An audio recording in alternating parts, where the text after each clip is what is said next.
morning, everyone. Welcome to the Miracle Mansion podcast. My name is Marcus True. I am Head of Treatment and Counselling and Aftercare at Broadway Lodge, aka the Miracle Mansion, which is now trademarked, I'll have you know. And we are currently recording a podcast in the boardroom at Broadway Lodge. So with Terry Devine, who I accidentally bumped into in the Hazel Forum's Trauma and Addiction Conference last week.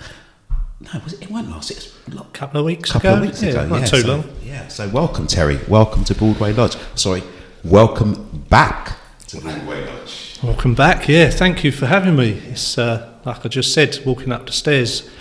Whenever I return to a treatment centre that I've spent some time in, I get them little flutters when I return. Yeah. And I think it's just tapping into the emotions I had whilst I was here. Right, okay. And the realisation of what these places actually did to help me in my recovery. Fantastic. You know, there's a strong emotional connection to the places that helped save my life. Welcome back. Okay, so where should we start? Terry, so what I want to do is, if you just tell me about what brought you to Broadway Lodge? How did you end up in addiction, and what brought you to Broadway Lodge? How long was you here? Where did you go after? And then we can talk about some of the fantastic things you're doing now. Yeah, wow. So, yeah, long journey to walk through these doors. Okay. Took many years.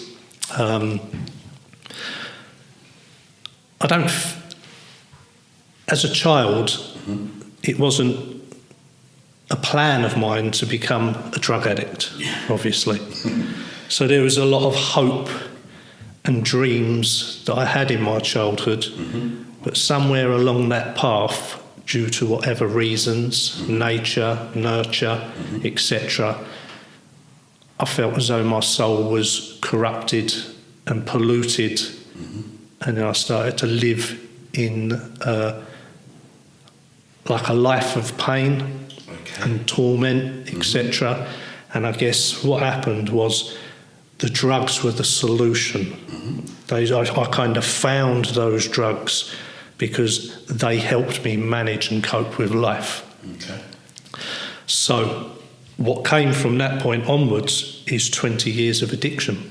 Wow. 20 years of full-blown addiction, which ended up getting me through these doors. Okay. So where are you from originally? Originally, I'm from a little place called the Isle of Sheppey. All right, know it well. Okay, as many people do for certain reasons. Yeah. Yeah, Isle of Sheppey I'm from. It's in Kent. It's kind of, if you know where Southend is on the Essex side, it's the opposite side to that. Shout out to the Isle of Sheppey. Yeah, to the Swampies, as we're known. Yeah. And so growing up there, so the way I see it, people might not see it this way, it was island mentality is quite boundaried. Yeah. It's us, we're there, Yeah. it's a unit, we know each other, we're all interacting, etc. And, I'm growing up in a certain era where the kind of heroin epidemic started to sweep across the UK. Yeah. 90s-ish. Yes. Late 80s, 90s. Definitely. And so I'm there in a place where it's kind of big industries. So we had the Olau line, which is like a ferry that used to go across to Vlissingen, etc. It's a big industry that closed down. The steel mills that closed down. Property, so there's more building, less work. And so I kind of got caught up in that. Signing on very young, standing in the dole queue with my old man. Yeah. Because everyone did. Yeah. It was part of the next progression in life. Yeah. So tell me about growing up. So you mentioned about you felt like your soul was corrupted. Tell me a little bit more about that. Yeah, so the way I explain it is there wasn't... I guess if I go right back to the beginning, and then I've got this little beautiful family environment where I'm raised by a very loving mum and dad in a house with my brother. So you've got the nigh on 2.4 family kind of thing. There's love there, there's protection, and there's security. Okay. So the first time I really step out of that environment is to go to primary school. Okay. And in this class I was put into, we had this specific teacher, and she was wretched, spiteful woman. She was like an old wartime teacher that didn't understand corporal punishment had finished, was no longer allowed. And I'm in this environment, blonde hair, blue eyes, innocent, pure, charismatic, life, and she soon slapped that out of me. She sucked me. Yeah, she ruled that classroom with fear. You felt it was tangible within the room. You'd sit there, all these little kids, just innocent faces, persecuted and frightened. And I used to wear shorts. And the reason I was wearing shorts is because I used to wet myself all the time. And I forgot about a lot of this until my mum said, oh, when you was in Miss Bongner's class, you used to have a twitch, like a tick thing. Yeah. And when she said that, that's when it all kind of come back. Yeah. And it did. I had that, shorts, I was wetting myself all the time, I couldn't sleep. And if a mistake was made, she'd drag me up to the front of the class and she'd be slapping my legs, screaming at me, shouting at me. And from that point, 3 things happened. She instilled fear into my life in all areas, which still lingers there today. I hate making mistakes, so I drive for perfection so that no one can say you made a mistake. And I hate being shown up in front of groups of people. So you combine all those together, that's shame right there. So I've had to live with that shame from a 5-year-old child right through to today. So although it doesn't plague me like it used to, because I've learnt the skills to kind of cope with it, to understand it, I realise it's an identity and not a defect of character, etc. But it's been there. And because I didn't know, and I didn't know anything about it, no one pointed it out.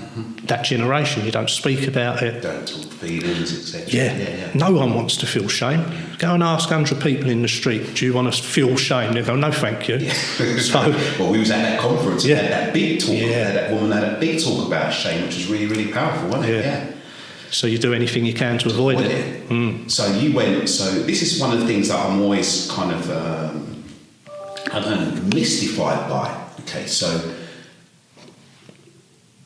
you mentioned earlier on about nature or nurture, and you said you come from a loving home, 2.4 family on the Isle of Sheppey, closed mentality, felt safe at home, absolutely beautiful. But the moment you left home and you went to that school, sounds like hell to me rather than school, literally fear kicked in.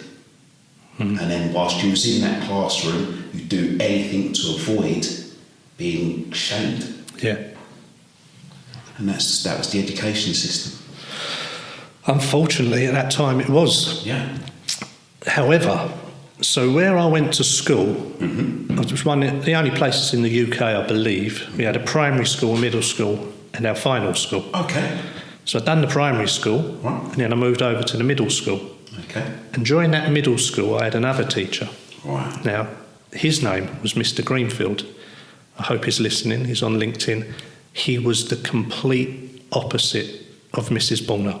Honourable shout out to Mr. Greenfield. I hope you're listening to this. Absolutely. Thank you very much. We're in contact again after all these years. Beautiful. Fantastic teacher.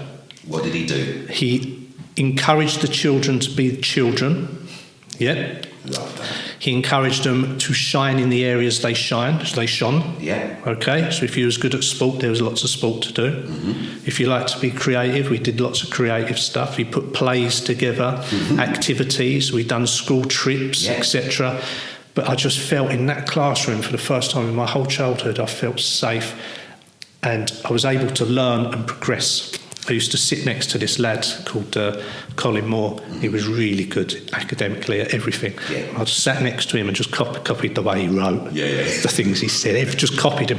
But my grades really, they kind of grew. Lovely. And I'd done really well. And it was during that year with him that my parents went to parents' evening, and he sat down with them and said, whatever Terry puts his mind to, he can achieve. Brilliant. So I had the bad teacher, good teacher, and I think that's how I've gone through my whole life. Yeah. You can do this. No, you can't. Yeah. You can, you can't. Yeah. You can never do this. But there's a chance of conflicted my whole life. Yeah. So, you said you went through the middle school system. So, how did things end up? When did you leave school? What happened then? Unfortunately, our third school. Right. Okay. Yeah, and if people are listening from Sheppey, I think they'll agree. It was called the Comp. Right. It was a shitter. Right. Okay. It was just, well, for me, I'll speak for me. It was very poor schooling. All the schools on the island combined here. Oh, right, okay. Yeah. Because people know the Isle of Sheppey, it's a very small inter-community type. So you've got your different areas. You've got Queenborough and Rushington, you've got Sheerness, you've got St George's, all Minster, and they all conglomerate here in this one school. Or if you've got certain types of parents, you get carted off to Sittingbourne to the grammar schools. Right. So we're all there, all converging, everyone's... So you've kind of established yourself throughout the years in the classrooms, in the schooling system, the pecking order, and now you're all thrown in again into this melting pot. So all the lads are trying to fight for their positions again, all the girls are fighting for their positions. The education wasn't great, and that's where my decline started. Okay. So peer pressure, my cousins were there, so, you know, looking up to them, people I knew. It was a different environment. I felt very, very insecure and awkward in my own skin when I moved up to that school. Okay. Round about the puberty time, I was a late developer, you know, so I felt awkward. I'd previously been fastest runner, centre forwards, won the 100 metres, won the long... But now I moved up, because I was tall. Everyone's caught up with me, so I didn't stand out. Okay. So I kind of became a no one, and I thought, oh, you know, I feel really, really awkward. Yeah, and you've got all the hormones going on, which we don't talk about as boys. All the hormones going on. Exactly. At that time, not understanding what's going on with you. I think we don't talk about that enough, to be honest with you. No, it's not, you know, lad thing. Keep that quiet. Yeah, absolutely. But that's when I first discovered my first drug, which was alcohol. And it changed. What changed? That lack of confidence, that uncomfortability in my own skin, that frightened boy, that child that had been tormented, now become quite courageous and brazen. And it was, you know, and I was okay. And in the group of lads, if we went out, done something and had a drink, you know, I'd stand out a bit. So I got a bit of notoriety. So I'm noticed. I am something. So if I drink and act stupid, something happens over here. You get some respect. That was it. The drinking culture as a teenager for us was football. I used to play for a football team called Stevedores. And we'd walk from, I lived in a place called Halfway, we'd walk from Halfway down to Stevedores through the graveyard. It's about a mile away. We'd get someone outside the offie back in the day, you know. Here, sir, mate, here. Can you get us 4 cans of this or something? And then we'd take our time going from there down to Stevedores and we'd drink. But what I had noticed is certain people in the group that I was with, we'd be getting close to Stevedores. Oh, I've still got half a bottle left or a can left. I don't want this. Oh, I'll have it. So even then, starting off, my drinking was on a different level to some, not all, to some.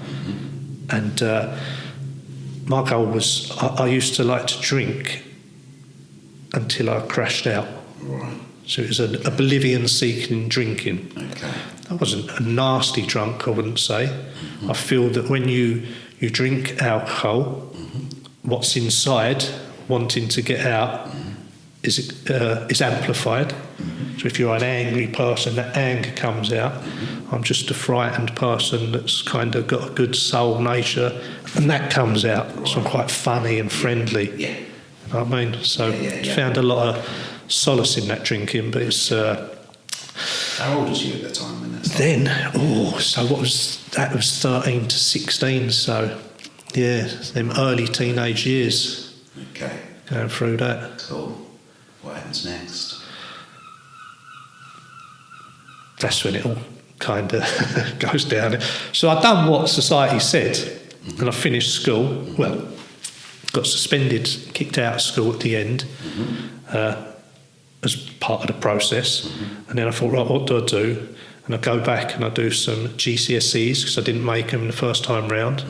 So I do that, get some more GCSEs, still not really meeting the grade. And then I move over and get my first job, and I'm working in Tesco's on the tills in the garage. I get my first pay, and like it meant a lot. But I'm sitting there just thinking, this is just this ain't me. Yeah. I was sitting amongst. So I guess again, I was taken out of my second comfortability, my peer group, where I felt safe and secure, and I was now put into the norms of society, and I was working alongside adults and people, and I just didn't feel didn't fit in again. I just thought, no, this is still here. That thing, whatever this is still plaguing me. Okay. And that's when the investigation into drugs began, I guess. Tell me about the investigation. The investigation into drugs, like a crime scene in itself. Yeah.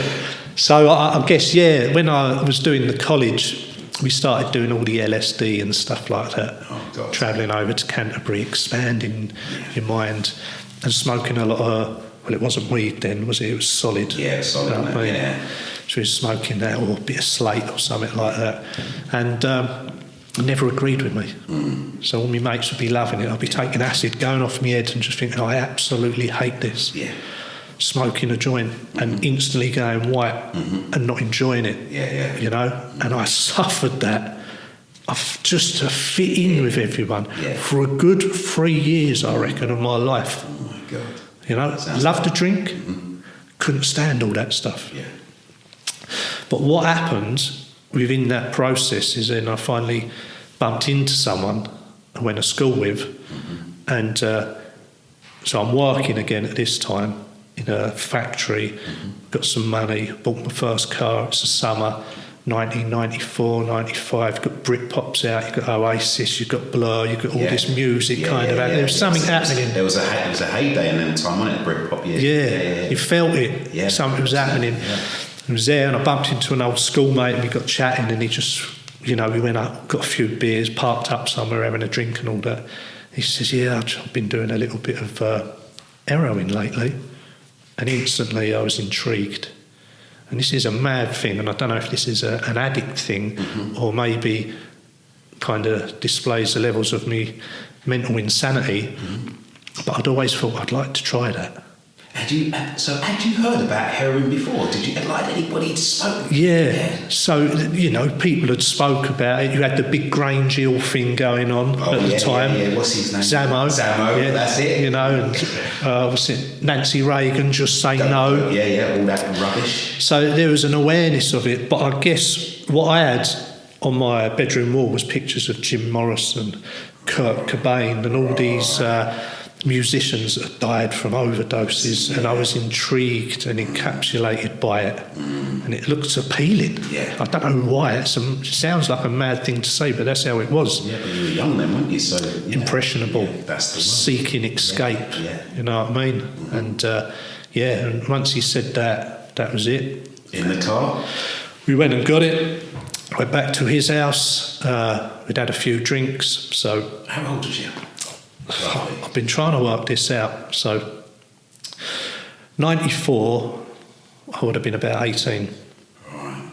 I would have been 18 because I remember I was supposed to get a little bit of endowment money when I might have been younger. Supposed to get some endowment money when I was about 18. My parents never gave me it because I was messed up. Thank God for them. Yeah. So I had a habit by the time I was 18. So that first time I smoked it with my mate, just kind of chased it on the foil and I frazzled it and didn't know what I was doing, I was drunk. But it was a very short intermission from smoking it to injecting it. And from the moment I'd done that, that was it. You just took off. Yeah. When you say that short transition, how? I don't know. I feel sometimes I've got a self-destructive or a self-harming nature, and I believe that lies in the criticism from Miss Bonner and the things that I tell myself, low self-worth, low self-esteem. So by doing that, it's kind of a self-punishment, right? This is all you deserve and amount to anyway. You are a junkie. That's the ceiling you will reach, you know. And the worse it got, the harder I used, the more disgusting it was, the more I felt like I deserved it and fitted in. Okay. But also at the same time, them drugs, they done what the weed and LSD didn't do it, but them drugs, they done it. Yeah. They took me. If my eyes closed and I fell asleep or gouged out, I wasn't awake, I'd achieved my goal. And at that point, I was at peace. And then the worst part, every single day of my addiction, was when I felt my eyelids flutter and I knew that I was going to wake up. So, I've got to do all this again. I don't want to be awake. Why can't you just take me in my sleep? Yeah, I don't want to be alive. And that's been from quite a young age. Because I knew I deep, Mr. Greenfield, I knew I didn't want to be in that life. I knew I didn't belong there, but I didn't know how to get out of it. No one was talking about recovery where I came from. At that stage, no one had really got clean. You know, it was what it was. Yeah. Wow. So it sounds like you had a lot of self-hatred going on back then. Yeah. Deep in your core, in your soul. Yeah. Planted by her. Yeah, very deep-rooted stuff. And it's taken me a number of years to work on that. Not just her, everything else that has happened after that, to kind of change the narrative and to become someone that this morning, when I left the house, stood in front of the mirror, cleaning my teeth, and I didn't despise and hate the person I looked at. You know, taken a number of years to get there. Yeah. You know what I mean? It's important to tell those people that watch this podcast that recovery just doesn't start by stop using drugs. There's a lot of work to be done to get to where Terry's got to. And just to be able to look in the mirror and feel comfortable with self. Yeah. You know, it's a long, painful but wonderful journey. If you stay on the journey and you do what you're meant to do, what you're directed to do, what you're supported to do, what you're encouraged to do. It's not easy, but it is wonderful, and he's going to tell you how wonderful it is later on in this podcast. I just want to go back to your mum and dad. So I remember when I was at the conference and you were saying that your mum and dad are coming back from wherever, coming back to settle in England, and I thought to myself, I was just thinking, bloody hell, what must it have been like for them watching you literally tear your life apart? Yeah. Exactly. I'm a father now. I get it.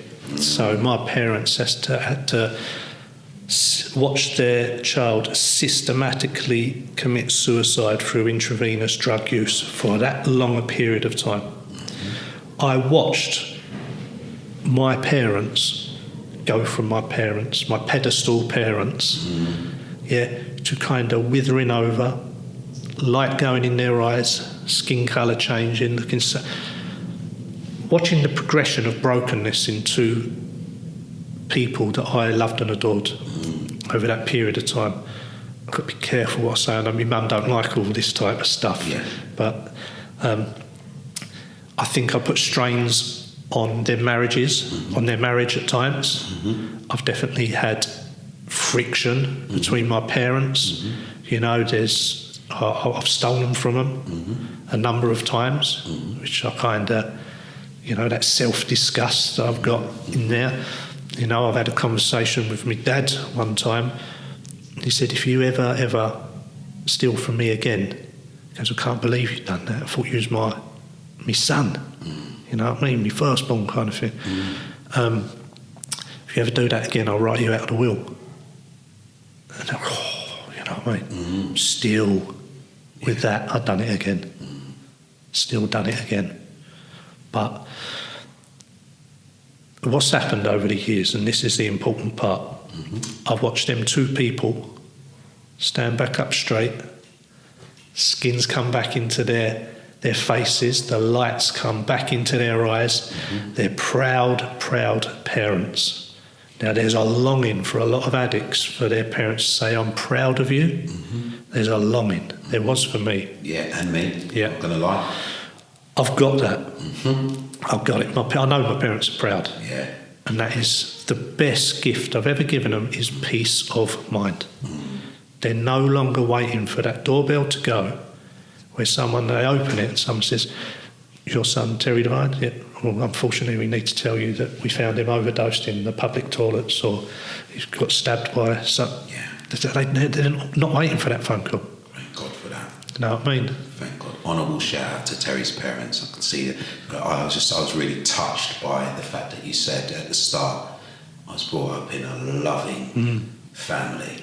You know, and I felt that from you. Yeah. And I actually felt that from you when we was at the conference, when you said something to me, and I thought, you know, when you were saying that they're coming back and, you know, you're going to talk about what you're doing now, and I thought, you come from a good home, didn't you? Good people. Yeah. And they gave me the morals and principles I needed as a child, which, funnily enough, is what they ask you to act out on in recovery. Yeah. So I knew they were there. Yeah. They were in the foundations. It was solid. So I just had to take all that rubbish out the middle, all the defects I kind of used, throw them aside and just practice what I was taught as a child. Good. Which is kind of like recovery. You know, I kind of feel, so I've been in recovery 12 years now, and I feel that I've only been growing up for 12 years. I stopped at a teenager. I've started growing up again. Okay. You know, very, very childlike in my early recovery. You know, still not knowing what to do, where to fit in, still looking and comparing to others. You know, they seem to be doing all right. They're doing better than me. I wish I was over there with them. You know what I mean? Mate, I was exactly the same. Always looking at everybody else, always wanting to be like them, not quite comfortable with me, always wanting to fit in with that lot until you find your own groove. Tell me, how did you get to Broadway Lodge? Just when was the moment when you knew, I've got to stop this?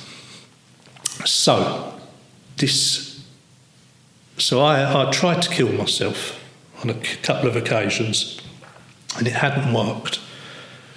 And I was still going on in the addiction. And I was brought to a point, you might understand this, some of the listeners might understand this as well, that when I took the drugs, they would take away my withdrawals, but they stopped taking away the pain inside. So the thing that I'd found to protect me from the world, to soothe my pain, had stopped working. And around about that same time, I used to always go back to my mum and dad's with the promise of getting clean and just doss on their couch for 2 weeks, a month, when they lived abroad. And they said, we love you and we will always love you, but we can't do this anymore. They stopped enabling me, and at that point I knew I was on my own, and the thing I was using had stopped working. So I thought, I need to try something. I've got to try something. And it kind of, I guess from that kind of private admission and decision, things started happening without my understanding or comprehension, as it does, as we know. And at the time I left Sheppey, and I've been all over everywhere and used abroad, all over the UK. I'm back on Sheppey where I was born, and I'm there and I'm using again. And I was hanging around with some Scottish lad, and I was kind of spending a lot of time at his flat. He's just walking the street doing what we did. Every now and then his brother would come back, and he was clean. Okay.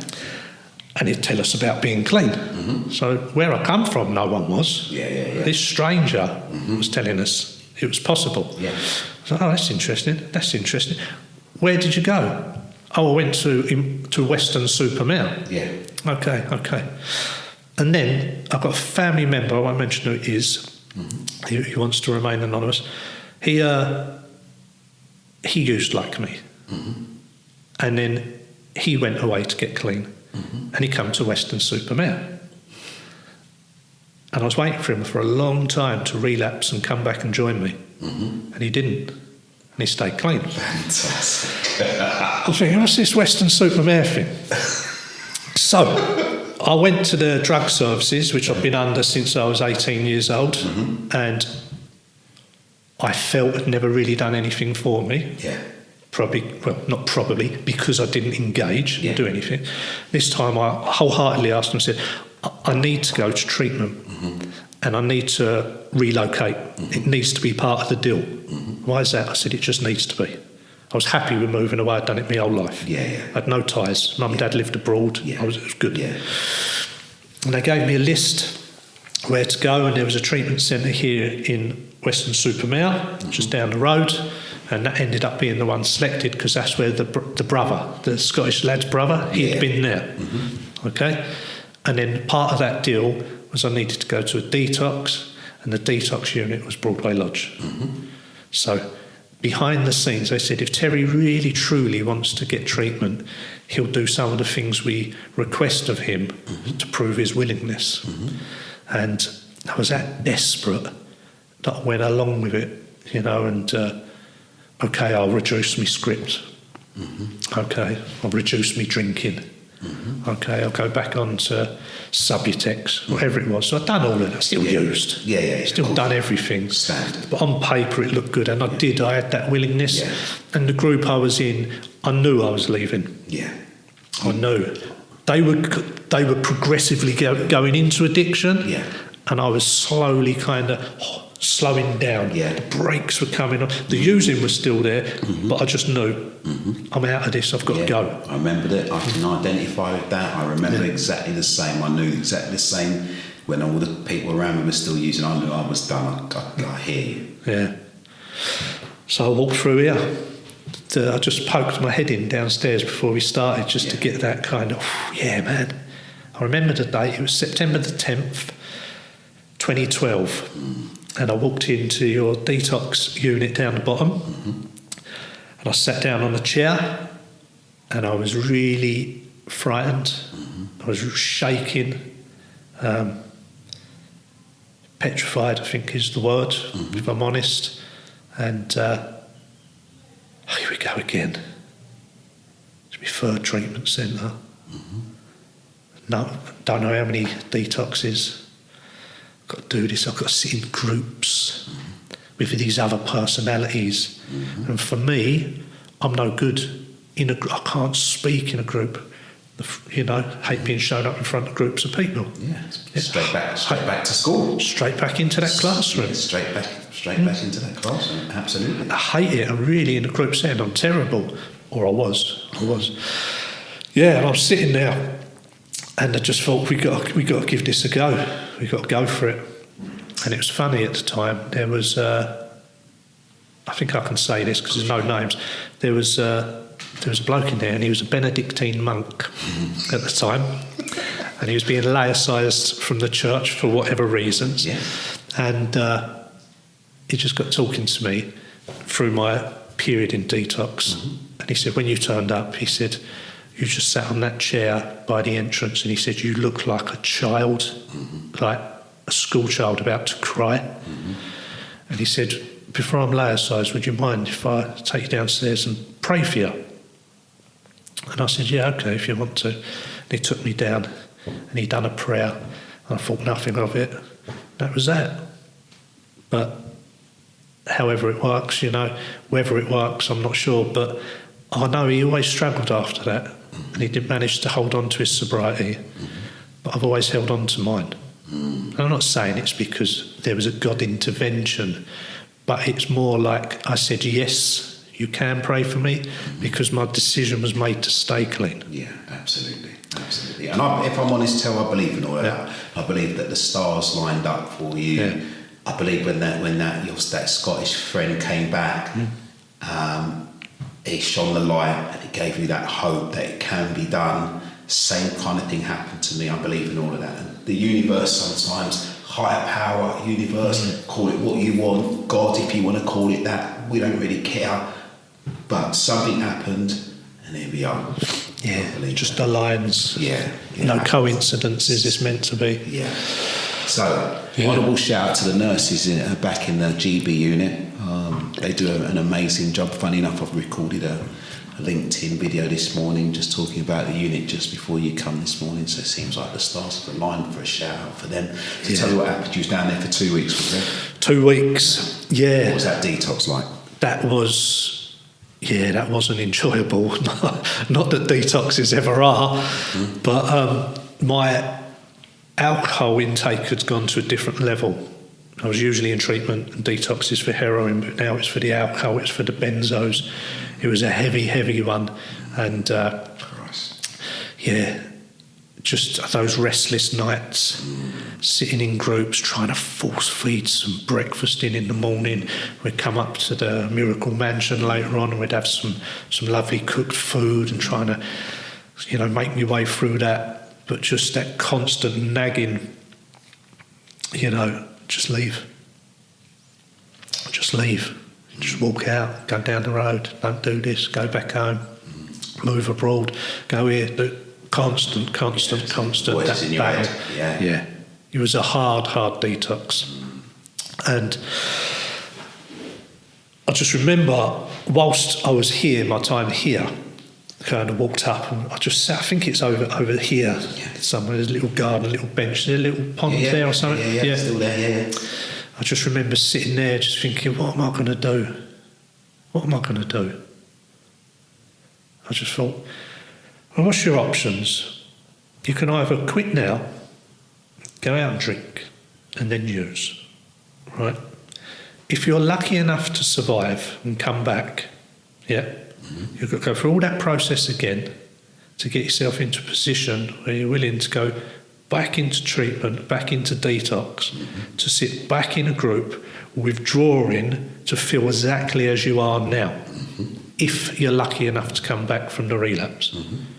Or I could just stay present now and just feel pain, just feel uncomfortable, just feel wretched and awkward. I don't know no one here. Just that fear of judgment. They can see that I'm vulnerable. I don't want them to know that I'm frightened and I'm childlike. And then it was a moment I thought, but what does it really matter? They don't know me. And I'm better with that. It's when I get to know people that I try to hide more of myself. Yeah. So it helped me in that moment. I just thought, well, I don't know them, so I'm going to have a go. And it was kind of a decision that was made internally and privately. I thought, I will give recovery a go, fully. And when it doesn't work, this was my thinking, and when it doesn't work, my misery can be refunded and I can tell them so. Yeah. But what a good decision to have. Yeah. Because I did do it, and my misery was never refunded. Thank God. And I can't say that. Yeah. I can't say I told you so. I have to say you were right. Lovely. Yeah. Lovely. So you left there for 2 weeks, you went off to another treatment centre. Where did you go? Let's give them a shout out. Yeah, so got a taxi from here to Westcliff House. Lovely. Oh, Westcliff House, yeah. Another, Pat up there. Old Pat, another lifesaver. Yeah, still in the game. Years and years still in the game. Yeah, I was on that taxi drive from here to there. Yeah. I debated getting out and having a drink the whole way. And I think I had like a little, what are they called, with your music on, iPod thing. Yeah, iPod back, yeah. It was music that saved me on that journey. Right. And I got there, and what had happened here in Broadway Lodge is I came in on the 10th of September. On the 20th of September was my birthday, and I left on the 24th of September. Lovely. 24th is the day I went to Westcliff. That is my clean day. Okay. So I had my sleeping tablets the night before. Yeah. That was my first day clean. Perfect. And when I got there, I walked into Westcliff House, frightened, childlike, insecure, all of that. And she took me down into the dining room. She said, sit there, they'll be out in a minute. I was sitting there snivelling and wiping my nose and hunched over. And then they all came out, and they came out with a birthday cake and they all sung me happy birthday. No way. Yeah, and it makes me emotional because although I hated that experience, as in the attention was on me, it was the first time I'd felt humanity in years. And I just thought, it was a lovely gesture, and it really touched me, and I just thought, how did she know? How did she know that? Oh, do you know what? God, do you know what? I can feel the waves just rolling through me. And that's what these treatment centres start to do. Yeah. They provide a secure base. They help people to feel secure. They're wonderful. Yeah. And that probably was an anchor for you that you were staying there. Yep. Brilliant. Every treatment centre I've been has given me a nugget of wisdom somewhere. Yes. Something to help my life. All I need to do is implement that action. Yeah, so it was a 5-month program, 20-week program at the time. Lovely. And I navigated my way through that. As you do. Very awkwardly, insecurely. Love the word navigate, as you do.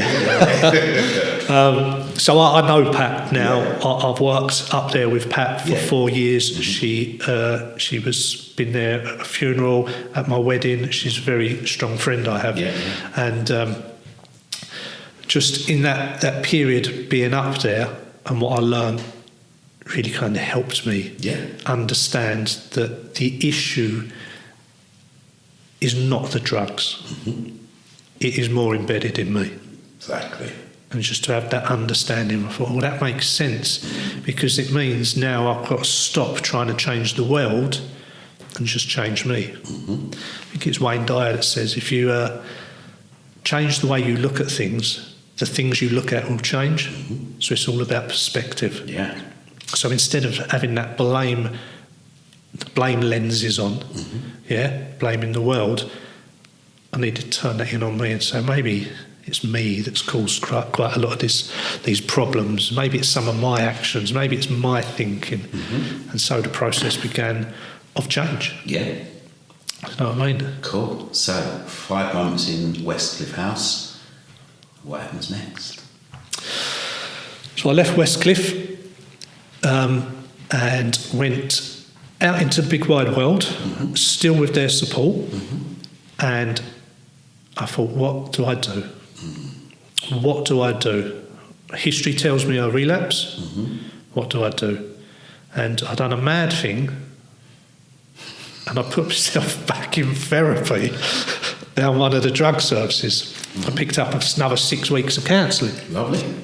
And the people I was with in the tray, I said, what's wrong with you? Just done 20 weeks, well, why don't you get out and do this and blah. And they were doing all that type of Jack the Lad stuff. All the dodgy bits and pieces. That happens. In early recovery, You know, it's not a judgment, that's what they were doing. And I was doing this thing, but it's because I knew that I weren't right. And that I couldn't stop working on myself. And within that, I made a decision. I thought, I'm going to educate myself. Okay. I'd smashed my shoulder up in my using, and I've had pins in it, cut open. I've had about 3 operations on it now. There was something. No, it's a bit more embarrassing than that. Okay, say nothing. No, I was shoplifting, and I ran out with 4 cans of supertenants, and running down the road, and I'm being chased by the shop owner. I kind of look round, and I've stumbled forward, and I've gone forward. As I turn around, I've gone straight into a tree, and it's just popped on my shoulder. Jesus Christ. And it was all protruding and sticking up. And I left it. And it's only because I run out of drugs. And I thought, how can I get some drugs? Oh, if I go to hospital, they give me some codeine for this, and that'll get me out of trouble.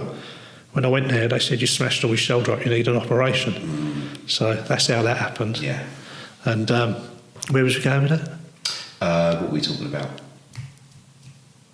Oh, coming out. Oh, yeah. So I'd done that, and I said, I don't want to do all the manual work that I've been doing. Yeah, because everybody was on that, weren't there? There was a load of people on the building. In the building. Yeah, I've done a bit of that in Germany, and I've worked in factories, and I've done some factory work abroad, and I thought I'll just educate myself in an area and see where it goes. Yeah, so you decided to educate yourself. Yeah. Tell everybody what you've been doing. So my journey started in Western College, and I did an access course. It was called a combined access course, where you do a certain number of topics to lead you on to university. The aim at the time, as I was telling Charlotte and yourself earlier on, was to go into environmental science for no reason or no backing. It was suggested to me. I didn't know what I was doing. I was new to the world, so just picked that. So I managed to do my access course, and 2 weeks before I started university, so I got accepted for my universities, and I chose UWE, the University of the West of England, in Bristol, because it was closest. Simply because of that. And then 2 weeks before, I said, I don't want to do this. I want to change my course. And I looked through it, got some options. They said I could. And for some reason, I chose forensic science. How? Why? I don't know. I think literally just out of interest, you know. I think there's an element, forensic science involves crime. I know crime. Not on a massive scale, but it's familiar. Whereas biomedical science ain't. It's interesting, but there's no familiarity there. So I chose forensic science, and I went on to do my undergraduate degree there. And off the back of that, what do I do next? Follow suit. I went on to do my master's degree. So I got my bachelor's degree in forensic science, my master's degree in advanced forensic analysis, and around about that time, there was another decision to make. Where do I go from here? And the natural progression was to go for a PhD. So, are you hearing this, everyone? This guy was using heroin at 18, and now he's talking about undergraduate, masters and PhD in forensic science. From addict to academic in 10 years. Absolutely fantastic. So I'm currently still trying to finish the PhD because lockdown happened and it kind of interrupted everything, where I had to make the next decision of what to do. So I've not got a good history with job applications and job interviews. So I applied for a job at the university and I got it. I wasn't expecting to, and I've got it. And so now I teach forensic science at the university that I've attended all these years. I'm a lecturer. Wow. So that childlike man that sat in a treatment centre and couldn't talk in a group of people because he'd go red, he'd feel awkward, he'd mutter, he'd stutter, now stands up and delivers lectures to 100 students at a time. Wow. Recovery. I'll tell you what, your parents must be well proud of you. Yeah, they are. They are. They must be. That's a nice thing to have. Yeah. But there's also a lot of self-pride. Because, most importantly. Yeah. Because it's easy me saying this, but the listeners were not there when I've broke down, when I've wanted to throw my laptop at the wall, when I've cried to my wife and said I can't do this, when I've cried in front of lecturers and said I'm going to quit. They said don't, you've got it in you. There's a struggle. Anything that's rewarding, if you want to hold the trophy up, whatever the trophy is, there's work that goes in behind the scenes. Fantastic. And that's something I've never given up on in my recovery. I never stop. I'm always searching, what's the next thing? How can I move on from this? How can I better myself? How can I improve life for my family? You know? Fantastic. I don't like staying stagnant. What's the name of that teacher, the nice one, not the horrible one? Mr. Greenfield. Mr. Greenfield, thank you very much. Look what we have here. Thank you very, very much. I'll tell you what, I can go back to school and remember the teachers that were absolutely influential in the emotional support that I got, because, I had a challenging childhood at home, and there was a couple of teachers there that were influential, that absolutely made a difference. So no, thank you, Mr. Greenfield. So, what's life looking like now? Because I know married, children.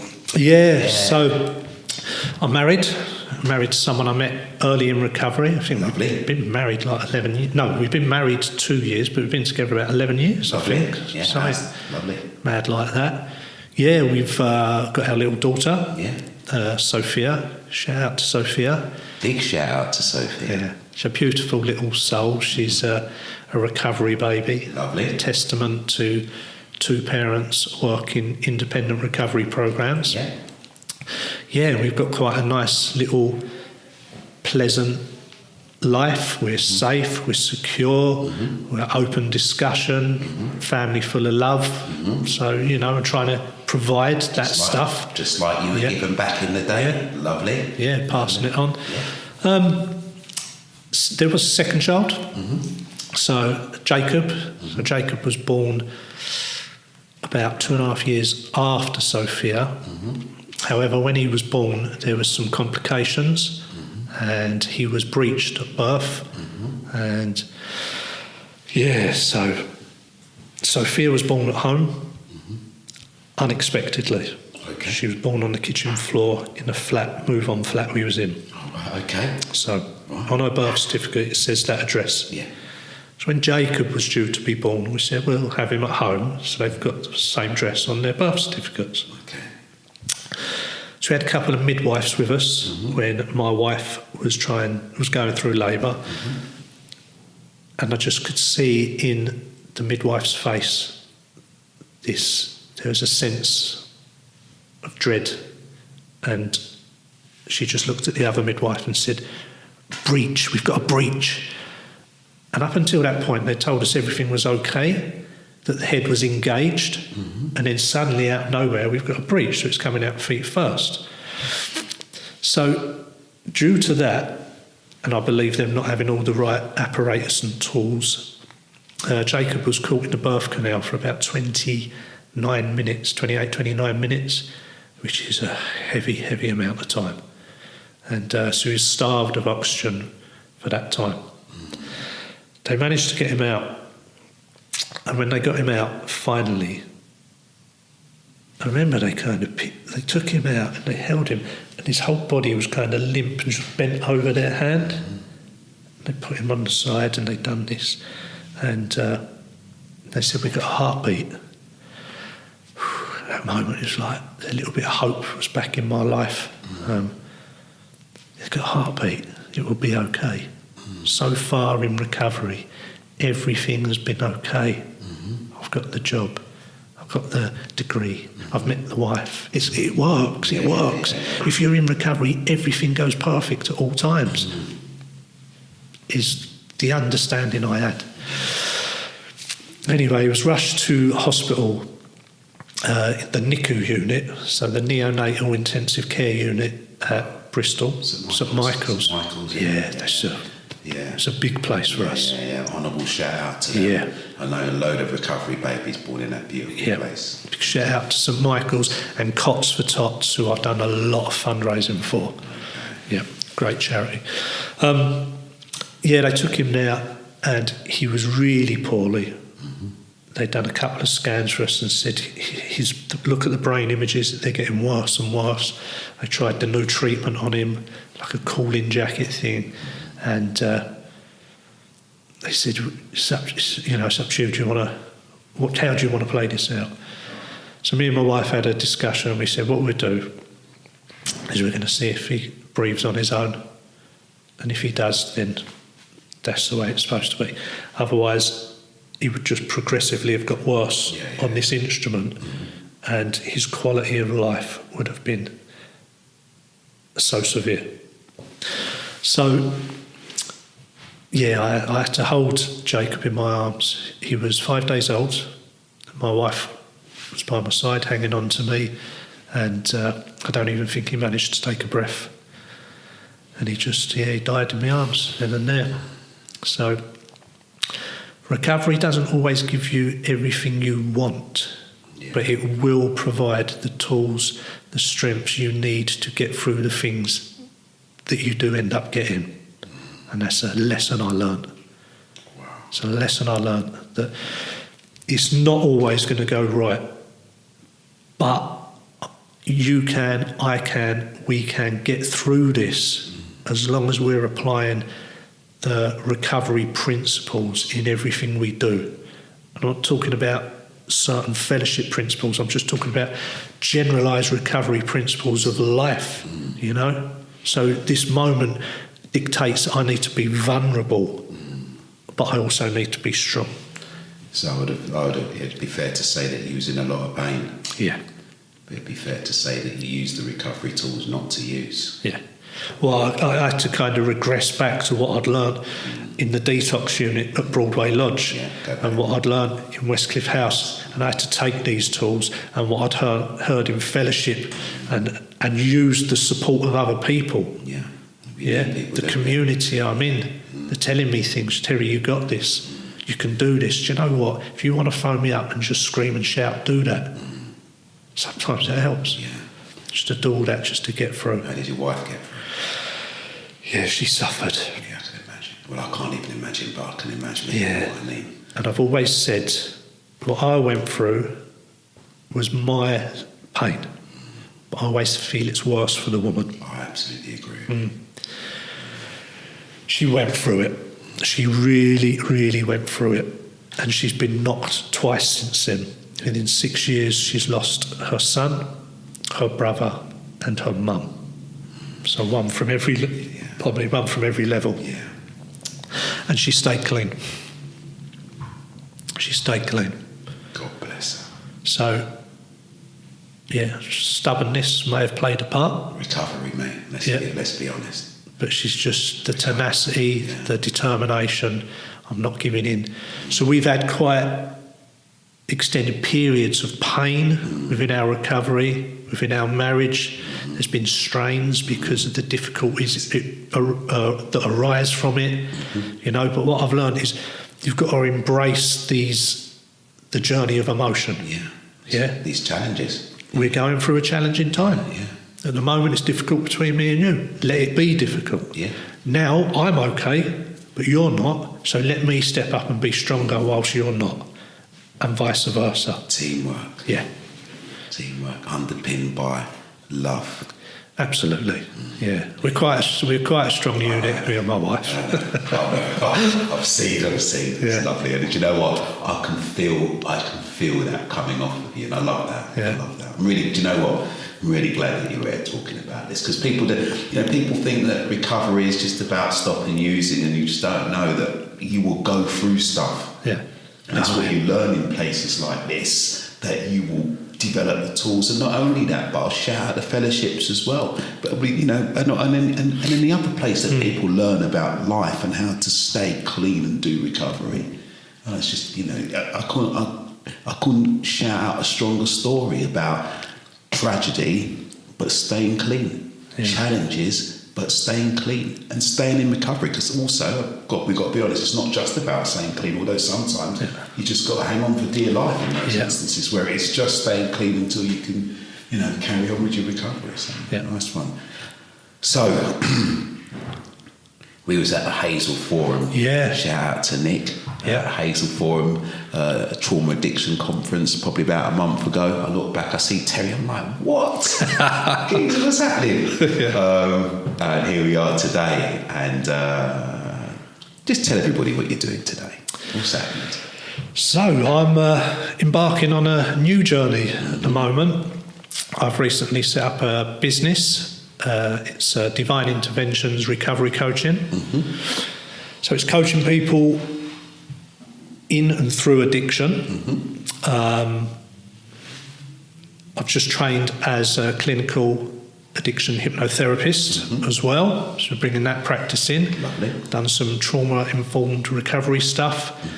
So I'm starting to train, learn, research and create this business so that I can give back to people still in that community. What I've noticed is there's a lot of people that are not interested in adopting some of the traditional recovery programs and processes. Yeah, absolutely. So there's an area there where people are not, their needs are not being met. Yeah. So I'd like to kind of pick up some of that area and help people break the chains of addiction. Lovely. Get free from it. Lovely. And I wish you the very best of success. Shout out the business name, Sal. So it's Divine Interventions Recovery Coaching. Yeah.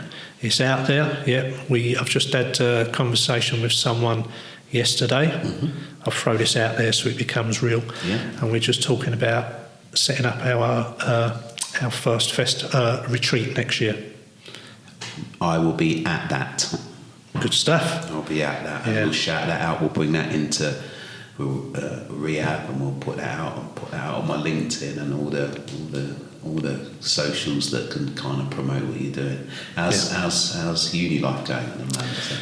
Uni's great. So this week I'm just finishing my mountain of marking. It's the worst bit of the job, unfortunately, but it's a necessary part. Yeah. So I finished this week, and then I've got a week off next week, and we're going away. Lovely. Having a break, going to Spain. Lovely. How's your mum and dad doing? They're brilliant. They are coming over soon.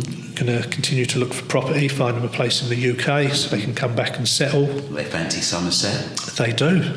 Fantastic. They like it. Yeah. They like the Western area. Yeah. It's peaceful, and there's, we've got mendips and stuff on our doorsteps. Absolutely beautiful down here. Yeah. Honourable shout out to Western Superman, Somerset, and North Somerset. Yeah, It's lovely down there, isn't it? It's absolutely gorgeous. Absolutely gorgeous. It'd be great to have them back. My brother's only down the road in Swindon, so my parents have now got grandkids. Yeah. They want to come back. They want to be part of that. Yeah. They want to see their grandkids grow. Yeah. They want to see their kids kind of step into the roles of fatherhood, familyhood, that type of stuff. So nice. What lies for you in the future, Tal? Well, hopefully, big things. I'd like to make a bit of an impact in the recovery world. I've got some conversations and discussions going on with people at the moment, potential research and bits and pieces to see what we can put together and what we can develop to provide services for people out there that suffer with addiction. And mental health as well. Yeah, big thing at the moment. Yeah. Addiction, mental health, trauma. Yeah. Oh yeah, one thing I didn't touch on. Also with neurodiversity and specifically ADHD. Yes. So I got a diagnosis about 2-3 years ago. Yeah. And I was like... Oh yeah, we spoke about that. Yeah. I was like, I said, no, not me. I'll reject that label because I've got this and I've done that. They said, you'll be very surprised how many academics actually have that. And I looked into it, done a bit of research, and it really did make sense. And it wasn't like something that I can go, oh, I've got this and blah. It was just that moment where I thought, yeah, that makes sense. Now I understand why I struggle still. Yeah, because I was clean 10 years and I was working with my colleagues and I still didn't feel it was right. Well, why did I find this so easy and I'm still behind? I understood it as a student because students are supposed to struggle, I thought. But as an adult, working alongside colleagues, it was still there, this difficulty, this feeling of stupidness. And I got that diagnosis and I just felt, that makes sense. So, I'm actually working with someone who's got a company called Neurodiverse Life, and we're doing some training and helping people with ADHD and stuff, and the self-medication that comes from ADHD. There's a massive correlation between neurodiversity and addiction, and it's a very prominent field at the moment, so we'd like to do some work in that area and see where it goes. Tell me one nugget of your recovery that we can leave with our potential clients coming into Broadway Lodge, people that might watch this and think about recovery and not even come into treatment, people that might want to come to you. What have you learned? What can you give them? I think one of the most important things is, especially if you're coming to a treatment centre, you're going to be with other people. It's very easy to slip back into behaviours to make you feel comfortable with these people. Understand, at the end of the day, you cannot change those other people. You can try, but you will remain the same and you may have consequences further on, forevermore. So do put the focus onto yourself. By changing yourself, you can change the environment around you.